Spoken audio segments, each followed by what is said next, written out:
اعوذ باللہ من الشیطان الرجیم بسم اللہ الرحمن الرحیم قد فرض اللہ لکم تحلۃ ایمانکم واللہ مولاکم وہو العلیم الحکیم صدق اللہ العظیم رب اشرح لی صدری ویسر لی امری واحلل عقدۃ من لسانی یفقہوا قولی رب یسر ولا تعسر وتمم بالخیر آمین یا رب العالمین۔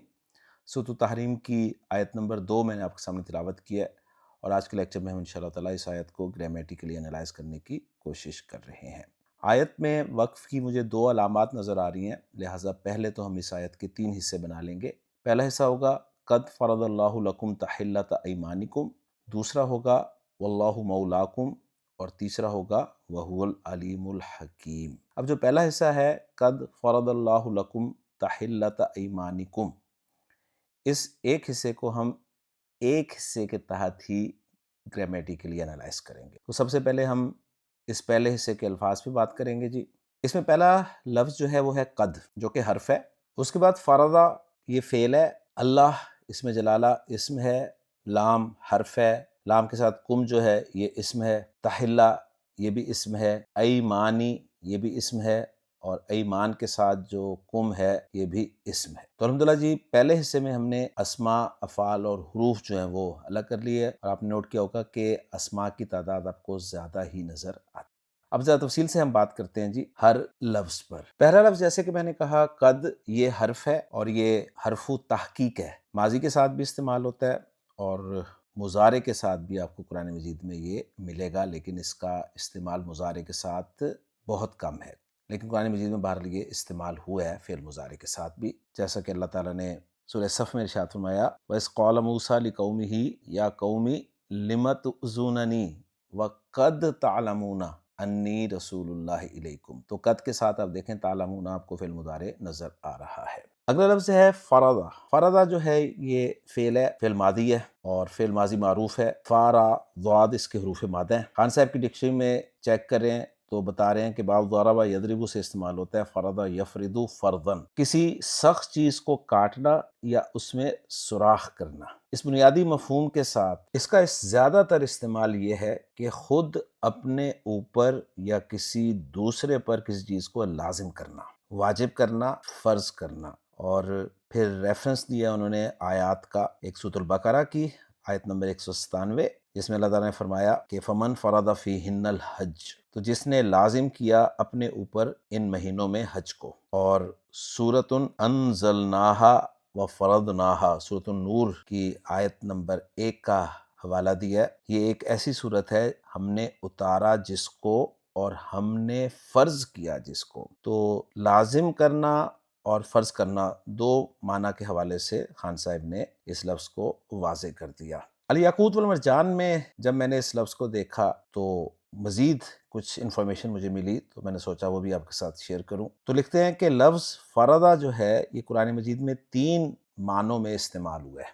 ایک معنی اس کے ہیں جی لازم کرنا، اور یہ معنی اس کے اس وقت ہوتے ہیں جب اس کا مفعول الامر ہو، جیسا سورۃ البقرہ کی آیت میں آیا نا کہ فمن فرض فیہن الحج، تو یہاں پر مفعول جو ہے الحج یعنی الامر کام ہے۔ دوسرے معنی اس کے ہیں فرض کرنا، جب اس کا مفعول الشیء اور صلہ علیہ ہو، یعنی مفعول اس کا الشیء ہو اور پریپوزیشن کے ساتھ استعمال ہو، علی کی پریپوزیشن کے ساتھ۔ اور انہوں نے ریفرنس دیا ہے سورۃ القصص کی آیت نمبر 85 کا کہ فرض علیک القرآن، فرض کیا تجھ پر یہ قرآن۔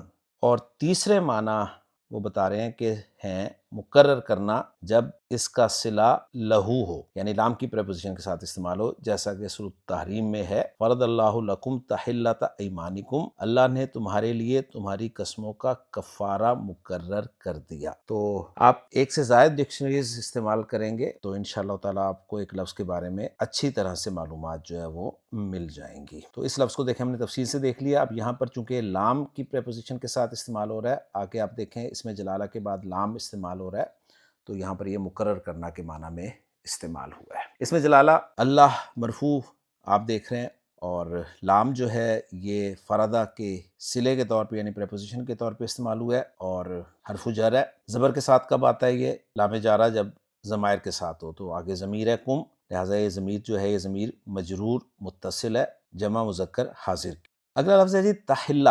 تحلہ لفظ جو ہے یہ قرآن مجید میں ایک جگہ ہی استعمال ہوا ہے۔ خان صاحب کی ڈکشنری میں نے جب اسے سرچ کیا تو مجھے باب تفعیل میں یہ ملا جی، ہا لام لام حروف مادہ، حللا یحللو تحلیلاً اور تحلتاً، یعنی دو مصدر انہوں نے بیان کیے، ایک تحلیلاً اور دوسرا تحلتاً۔ خان صاحب مزید بتا رہے ہیں کہ جو تحلتاً ہے یہ اصلاً تحلیلتاً ہے، دو لام اکٹھے ہوئے تو دونوں لاموں کو مرج کیا گیا، اور مرج کرنے کے لیے پہلے لام کو ساکن کرنا تھا آئیڈیل سچویشن بنانے کے لیے۔ ادغام میں ہم دو چیزیں دیکھتے ہیں جی، پہلی چیز یہ دیکھتے ہیں کہ ادغام پاسبل بھی ہے یا نہیں ہے۔ پاسبل دیکھنے کے لیے ہمیں وہ جو ایک حرف دو مرتبہ آ رہا ہوتا ہے، جب وہ دوسری مرتبہ استعمال ہوتا ہے تو اس پہ حرکت ہونی لازمی ہے، اگر حرکت نہیں ہوگی تو ادغام بھی نہیں ہوگا۔ تو دیکھیں یہاں پر تحلیلتاً میں دوسرا لام جو ہے اس پہ زبر ہے، تو ادغام پاسبل ہے۔ اور ادغام کی آئیڈیل سچویشن یہ ہوتی ہے کہ وہ ایک حرف جو دو مرتبہ آ رہا ہے تو پہلی مرتبہ جہاں پر آ رہا ہے وہ ساکن ہونا چاہیے، اگر ساکن نہیں ہے تو ہم اس کو ساکن کرتے ہیں۔ تو تحلیلتاً میں پہلا لام ساکن نہیں ہے، لہٰذا ہم اس کو ساکن کریں گے، اور ساکن کرنے کے دو طریقے ہیں۔ ایک طریقہ یہ ہے کہ اگر اس سے پیچھے والا حرف ساکن ہے تو اس کی حرکت اس ساکن حرف کو پیچھے منتقل کر دی جائے گی، اگر پیچھے والا بھی حرکت کے ساتھ ہے تو زبردستی اس کی حرکت کو ختم کر دیا جائے گا۔ تو یہاں پر ہمیں ہا جو ہے وہ ساکن نظر آ رہا تھا، لہٰذا لام کی زیر حرکت ہم نے ہا کو منتقل کی اور پہلے لام کو ساکن کر دیا، تو یہ بن گیا جی تحلتاً۔ معنی خان صاحب لکھ رہے ہیں کفارہ ادا کرنا کسی عہد یا قسم کی پابندی کھولنے کے لیے، اور آیت کا ریفرنس یہی دیا ہے خان صاحب نے، کیونکہ قرآن مجید میں یہ لفظ ایک ہی مرتبہ استعمال ہوا ہے کہ قد فرض اللہ لکم تحلۃ ایمانکم، فرض کیا ہے اللہ نے تم لوگوں کے لیے اپنی قسموں کا کفارہ ادا کرنا۔ تو آپ کو ترجمے میں بھی فرق نظر آئے گا کہ ہم نے اس سے پہلے دیکھا کہ فرضہ کے معنی مقرر کرنا بھی ہیں، فرض کرنا بھی ہیں، تو لام کی پریپوزیشن کے ساتھ استعمال ہوا ہے تو مقرر کرنا معنی یہاں پر ہم کریں گے۔ تو بہرحال یہ چیزیں کلیئر ہونی چاہیے۔ اور الیاقوت المرجان میں جب میں نے اس لفظ کو دیکھا تحلہ، تو کفارہ اس کے معنی لکھے مجھے نظر آئے، اور مزید انفارمیشن ملی کہ یہ اسم ہے اور مصدر ہے۔ تو بالکل جی مصدر دیکھا ہی آپ نے، اسم مصدر ہے۔ یہ مصدر اور اسم مصدر میں کیا فرق ہے یہ بھی آپ کے علم میں ہونا چاہیے کہ اسم مصدر جو ہے وہ جو نارمل مصدر ہوتا ہے اس سے کم حروف پر مشتمل مصدر کو کہا جاتا ہے۔ باقی مزید اس کے بارے میں ڈیٹیل دی گئی ہے کہ باب تفعیل سے ثلاثی مزید فی ہے، اور تفعیلتا اس کا وزن ہے، اور تحلیلتا اوریجنل بھی لکھا ہوا ہے، اور آیت کا ریفرنس بھی دیا ہوا ہے۔ تو الحمدللہ جی تحلتا لفظ پر ہم نے تفصیل سے بات کر لی۔ اب یہ اسم ہے، یہ منصوب ہے، الف لام کے بغیر ہے، تنوین بھی نہیں آئی ہوئی، اور مصدر کی جب بات ہوتی ہے تو وہ مذکر مؤنث واحد مثنیٰ جمع ایک ہی طرح سے استعمال ہوتا ہے۔ اگلا لفظ ہے جی ایمان۔ ایک لفظ ہوتا ہے ایمان، یہ ایمان نہیں ہے، یہ ایمان ہے۔ ایمان لفظ جو ہے یہ خان صاحب کی ڈکشنری میں مجھے ملا یا میم نون حروف مادہ کے تحت، جس میں انہوں نے بتایا کہ باب سین سے یہ حروف مادہ استعمال ہوتے ہیں، یمینا، یمنو، یمنن داہنی طرف ہونا، اور پھر انہوں نے کہا کہ یمین جس کی جمع ایمان آتی ہے، فعیل کا وزن ہے یمین، کئی معنی میں یہ استعمال ہوتا ہے۔ ایک معنی اس کے ہیں یمین کے داہنی سمت یا رخ، اور اس کے لیے آیت کا ریفرنس انہوں نے دیا انکم کنتم تأتوننا عن الیمین، سورہ صافات سے، بے شک تم لوگ آیا کرتے تھے ہمارے پاس داہنی جانب سے۔ اور یمین کے دوسرے معنی خان صاحب نے لکھے داہنا ہاتھ یعنی رائٹ ہینڈ، اور اس کے لیے آیت کا ریفرنس دیا سورہ طٰہٰ کا وما تلک بیمینک یا موسیٰ، اور وہ کیا ہے آپ کے داہنے ہاتھ میں یا موسیٰ، اور ما ملکت ایمانہم، اور یمین کی جمع جو ہے ایمان، سورہ مومنون سے ریفرنس دیا یا وہ جس کے مالک ہوئے ان کے داہنے ہاتھ۔ اور تیسرے معنی خان صاحب نے لکھے ہیں اس کے قسم۔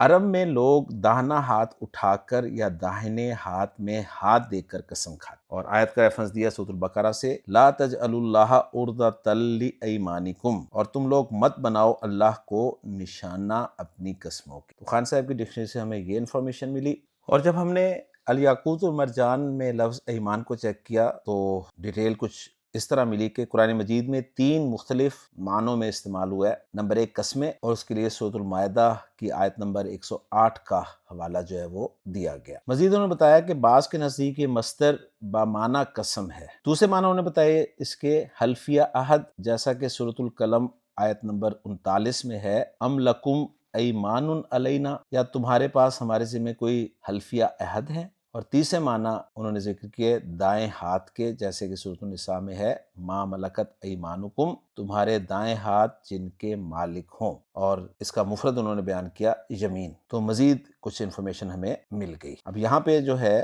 وہ استعمال ہوا ہے قسموں کے معنی میں۔ ایمان افعال کے وزن پہ جمع مکسر ہے اور مجرور ہے، کیونکہ جمع مکسر کا اعراب ہم حرکت کے ساتھ چیک کرتے ہیں، اور ایمان کے ساتھ جو ضمیر لگی ہوئی ہے کم، یہ ظاہر بات ہے ضمیر مجرور متصل ہے، اس لیے کہ ضمیر مجرور متصل کے آنے کی دو ہی جگہیں ہیں، ایک جگہ حروف جارہ کے ساتھ جو کہ لکم میں ہم نے دیکھ لی، اور دوسری جگہ اسم کے ساتھ جو کہ ایمان کے ساتھ ہم دیکھ رہے ہیں۔ اسم کے ساتھ جب بھی ضمیر مجرور متصل آتی ہے تو وہ ترکیب میں مضاف مضاف الیہ بنتی ہے، تو یہاں پر ہمیں یہ پتہ چل گیا کہ کم ضمیر جو ہے یہ مجرور متصل جمع مذکر حاضر کی ہی ہے، جو کہ لکم میں بھی ہمیں نظر آئی تھی۔ تو یوں الحمدللہ ہم نے آیت نمبر 2 کے پہلے حصے کے الفاظ پر تفصیل سے بات کر لی، اور اب ہم ان الفاظ کو جوڑ کر جملہ بناتے ہیں۔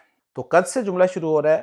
حرف سے جب جملہ شروع ہوتا ہے تو ہم کوئی جملہ حرفیہ نہیں بناتے، بلکہ جملہ اسمیہ یا جملہ فعلیہ ہی بنتا ہے، یعنی حرف کا اعتبار نہیں کیا جاتا۔ اب قد یہاں ماضی کے ساتھ استعمال ہوا ہے تو ہم جملہ فعلیہ ہی بنائیں گے انشاءاللہ تعالیٰ۔ تو فرض فعل ہے، اب یہ فعل ماضی کی گردان کے پہلے چوتھے لفظ میں سے ہے، لہٰذا اس کا فاعل آگے آ سکتا ہے، اور ہمیں وہ اسم جلالہ مرفوع صورت میں مل رہا ہے، لہٰذا اللہ اسم جلالہ اس کا فاعل ہو گیا۔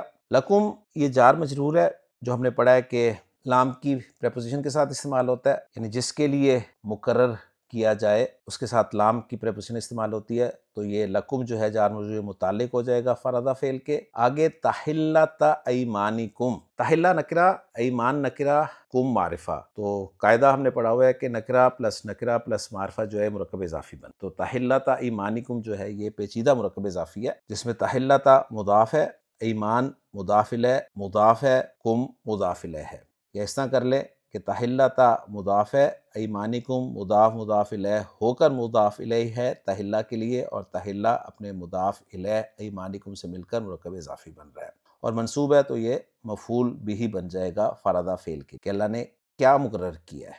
یوں فرض فعل اپنے فاعل اسم جلالہ، اپنے مفعول بھی تحلۃ ایمانکم اور اپنے متعلق لکم سے مل کر جملہ فعلیہ بن جائے گا، اور ترجمہ بالکل سمپل ہے، 2-3 جگہ ہم اس کا ترجمہ دیکھ چکے ہیں، لیکن پھر ہم خود بھی کر دیتے ہیں کہ قد فرض اللہ لکم تحلۃ ایمانکم، اللہ نے تمہارے لیے تمہاری قسموں کا کفارہ مقرر کر دیا ہے۔ اب یہاں پر ہم کر دیا ہے ترجمہ کر رہے ہیں پریزنٹ پرفیکٹ ٹینس کے حوالے سے، کیونکہ ہم نے پڑھا تھا کہ ماضی کے ساتھ جب قد استعمال ہوتا ہے تو ہم ماضی قریب کا ترجمہ بھی کر سکتے ہیں۔ چلتے ہیں جی اب دوسرے حصے کی طرف۔ دوسرا حصہ ہے جی واللہ مولاکم، اس کے الفاظ سے بات کرتے ہیں۔ واو حرف اللہ ایک مرتبہ پھر آ گیا، اسم ہے، مولا یہ بھی اسم ہے، اور مولا کے ساتھ جو ضمیر لگی ہوئی ہے کم ایک مرتبہ پھر ہمیں نظر آ گئی ہے، تو ضمیر ہے جی یہ اسم ہے، اور ضمیر مجرور متصل یہیں کنفرم ہو گئی، تیسری مرتبہ ہم کم اس ضمیر کو دیکھ رہے ہیں۔ اب ذرا مزید بات کرتے ہیں الفاظ پر ذرا تھوڑی ڈیٹیل کے ساتھ، اور لفظ ہمارے لیے نیا آیا ہے اس میں مولا، تو مولا لفظ کو اب ہم دیکھتے ہیں جی ڈکشنریز میں۔ تو مولا لفظ جو ہے یہ ہم اگر خان صاحب کی ڈکشنری میں دیکھیں تو انہوں نے واو لام یا حروف مادہ کے تحت اس سے ذکر کیا ہے۔ مولا بتا رہے ہیں کہ اسم ظرف ہے، کام بنانے کا ٹھکانہ، ہستی، شخصیت یعنی کارساز، یہ انہوں نے اس کے معنی لکھے ہیں، اور بتا رہے ہیں کہ اصلاً یہ مفعلن کے وزن پر مولا یون ہے، جو تبدیل ہو کر مولا استعمال ہوتا ہے، یعنی مولن استعمال ہوتا ہے، میں مولا سے پڑھ رہا ہوں۔ جب اس پہ لام تعریف داخل ہوتا ہے، یہ لازم غلطی سے لکھ دیا گیا تو یہاں پر مراد ہے لام تعریف داخل ہوتا ہے، تو اصلاً یہ المولیو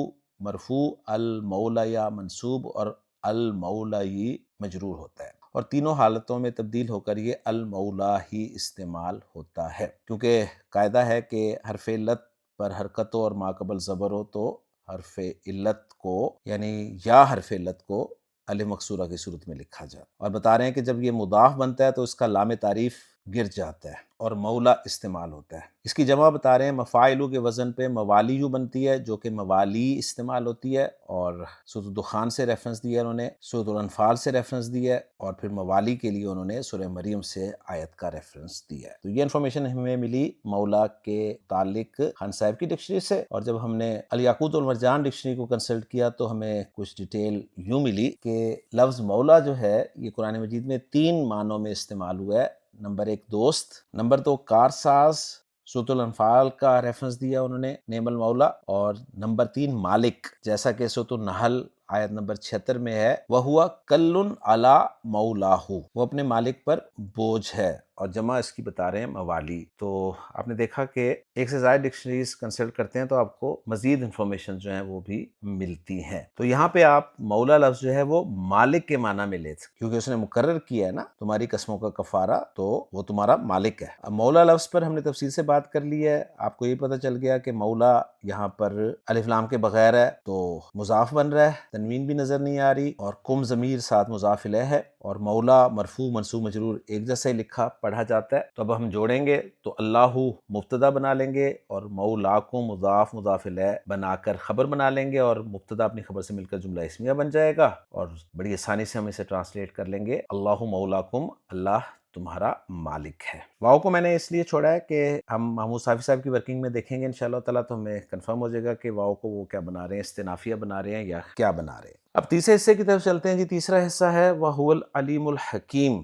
الفاظ پہ بات کریں، واؤ حرف، ہوا اسم، العلیم اسم، الحکیم اسم۔ واؤ حرف تفصیل ہمیں پتہ چل جائے گی محمود صافی صاحب کی ورکنگ میں۔ ہوا ضمیر ہے، ضمیر مرفوع ہے، ضمیر مرفوع منفصل ہے، واحد مذکر غائب کی ضمیر ہے، اور ضمیر مرفوع منفصل ہم جانتے ہیں مبتدا بنتی ہے، تو یہ مبتدا بن جائے گا جی۔ اور آگے العلیم اور الحکیم اللہ تعالیٰ کے 2 صفاتی نام ہیں، دونوں مرفوع ہیں، تو یہ دونوں خبریں بن جائیں گی جی۔ گویا ہوا مبتدا، العلیم خبر اول، الحکیم خبر ثانی، مبتدا اپنی دونوں خبروں سے مل کر جملہ اسمیہ بن گیا، اور سمپل ترجمہ ہوگا، اور وہ العلیم الحکیم ہے۔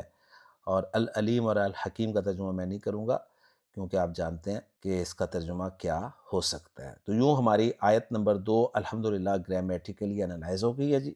اب ہم محمود صافی صاحب کی ورکنگ سے ذرا اپنی ورکنگ کو میچ بھی کر لیں گے۔ محمود صافی صاحب کیا بتا رہے ہیں؟ وہ کہہ رہے ہیں کہ قد فرض اللہ لکم تحلۃ ایمانکم واللہ مولاکم وہو العلیم الحکیم میں قد حرف تحقیق ہے، لکم متعلق بھی فرضہ ہے بمعنی شرع۔ واؤ کو وہ استنافیہ او حالیہ مان رہے ہیں جو پہلا والا واؤ ہے، اور جو دوسرا والا واؤ ہے اس کو وہ عاطفہ قرار دے رہے ہیں۔ تو الحمدللہ کلیئر ہو گیا جی، پہلا واؤ حالیہ، دوسرا واؤ عاطفہ۔ اور جو جملہ بنا ہے قد فرض اللہ، وہ لا محل لہ استنافیہ، جملہ اللہ مولاکم لا محل لہ استنافیہ انہوں نے لکھا ہے، لیکن ساتھ انہوں نے بتایا ہے کہ یجوز ان تکون فی محل نصب حالن، یعنی واؤ کو حالیہ مانے تو یہ جملہ جو ہے محلن منصوب حال قرار دیا جائے گا۔ اور تیسرا جملہ جو بنا ہے هو العلیم الحکیم، وہ لا محل لہا معطوف علی جملہ اللہ مولاکم ہے۔ تو الحمدللہ جی تفصیل سے ہمارے سامنے اس آیت کا انالیسس آ گیا۔ اب ذرا ہم اس آیت کا ترجمہ اگر دیکھیں عبدالسلام صاحب کے الفاظ میں تو ہمیں کچھ یوں ملے گا کہ قد فرض اللہ لکم تحلۃ ایمانکم، بے شک اللہ نے تمہارے لیے تمہاری قسموں کا کفارہ مقرر کر دیا ہے۔ تو دیکھیں الحمدللہ اسی طرح ترجمہ آپ کو مل رہا ہے جس طرح ہم نے کوشش کی ہے۔ واللہ مولاکم، اور اللہ تمہارا مالک ہے، ماشاءاللہ، وہو العلیم الحکیم، اور وہی سب کچھ جاننے والا، کمال حکمت والا ہے۔ اب دیکھیں ایک فرق ہے جو میں آپ کو دکھانا چاہتا ہوں۔ اب چونا گڑھی صاحب نے جو ترجمہ کیا نا اس آیت کا، انہوں نے اس طرح سے کیا ہے کہ تحقیق کہ اللہ تعالیٰ نے تمہارے لیے قسموں کو کھول ڈالنا مقرر کر دیا ہے، اور اللہ تمہارا کارساز ہے، وہی پورے علم والا، حکمت والا ہے۔ تو دیکھیں اب یہ وہ فرق ہے جو آپ کو نظر آئے گا۔ یہاں پر انہوں نے کارساز کیا، ترجمہ بالکل ٹھیک ہے، ایسی بات نہیں ہے کہ مولا کے معنی کارساز نہیں ہے، بالکل یہ معنی بھی یہاں پر لگ سکتے ہیں، لیکن کانٹیکسٹ کے حوالے سے دیکھا جائے تو وہ مالک کا ترجمہ جو ہے نا یہ یہاں پر زیادہ مناسب ہے۔ تو اس لیے میں کہتا ہوں کہ آپ ایک آیت کے ریفرنس کے حوالے سے ایک سے زائد تراجم جو ہے وہ دیکھ لیا کریں تاکہ آپ کو چیزیں کلیئر ہو جایا کریں۔ باقی تفسیر کے لیے میں آپ کو ریکمینڈ یہ کرتا ہوں کہ آپ اپنی پسند سے جو تفسیر دیکھنا چاہتے ہیں وہ دیکھ لیں۔ میرا کام آپ کو الفاظ کی بحث، ان کو جوڑ کر جملے بنانا اور گرامیٹیکل انالیسس تک ہی محدود رکھنا مقصود ہے۔ تو الحمدللہ جی تفصیل سے ہم نے آیت نمبر 2 گرامیٹیکلی انالائز کر لی ہے۔ انشاءاللہ تعالیٰ اگلے لیکچر میں اگلی آیت کے ساتھ آپ سے ملاقات ہوگی۔ اجازت دیجیے۔ سبحانک اللہم و بحمدک، اشہد ان لا الہ الا انت، استغفرک و اتوب الیک۔